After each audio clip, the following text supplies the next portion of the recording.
Alô pessoal, tudo bem? Eu queria esclarecer uma coisinha hoje. É o seguinte, num começo de governo, que você está nomeando, preenchendo cargos, etc, sempre surge esta conversa idiota de que o que importa é a capacidade técnica e não a ideologia da pessoa. Especialmente na área econômica e diplomática, as pessoas fazem isso, né? Bom, mas acontece o seguinte, será que tudo que existe no mundo é a técnica e a ideologia? O que essas duas coisas têm a ver com a realidade da política? A política não é nenhuma dessas coisas e nem outra, mas ela existe. A política é a ciência do poder. E o poder significa o seguinte, ser obedecido. Quantas pessoas te obedecem? A quem você obedece? A quem você está comprometido? Quem tem poder sobre você? O poder tem que ser entendido não só como substantivo, mas como verbo. O poder é poder a alguma coisa. Tá certo? Então, ao nomear um sujeito, nós não temos que pensar se ele tem a capacidade técnica ou qual é a ideologia dele. Esse não é o problema. O problema é a que esquema de poder ele está vinculado. Geralmente a ideologia tem algo a ver com o esquema de poder, mas ela é um elemento separado. Por exemplo, o movimento comunista ele trocou de ideologia 150 vezes e nunca perdeu a sua unidade, não perdeu até hoje. Depois que caiu a União Soviética, o movimento comunista não perdeu sua unidade e, portanto, sua capacidade de ação unitária. Por quê? Por causa de ideologia? De jeito nenhum.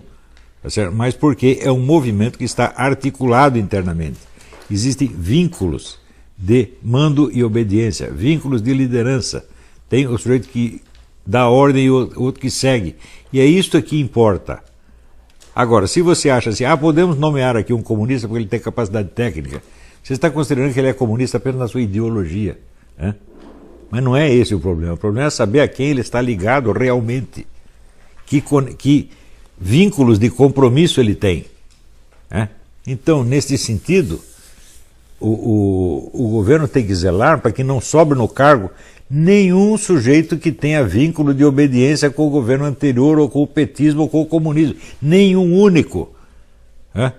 Pode vir aí o maior economista do mundo e dizer, não, o que importa é a capacidade técnica, nós temos que ser indiferente à ideologia. Mas é aquela estupidez, vamos dizer, típica da classe média, ideologia de classe média, que pensa que existe de um lado as ideologias, ou seja, o que as pessoas pensam, e de outra a realidade que é definida pela economia e pela técnica. Isso é uma estupidez. Isso mostra a total incultura política dessa gente. Não há um cientista político nesta merda. Os caras não estudam o fenômeno do poder há 50 anos. Ciência política no Brasil consiste em fazer estatística de partido político e de voto, tá certo? E só nisso, e não há um estudo sobre a estrutura do poder, é uma coisa absolutamente impressionante.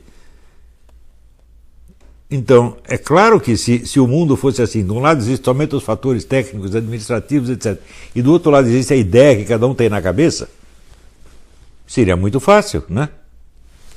Mas o problema não é esse. Além da ideologia e da capacidade técnica, existem os vínculos políticos reais, os compromissos políticos reais, inclusive os compromissos secretos.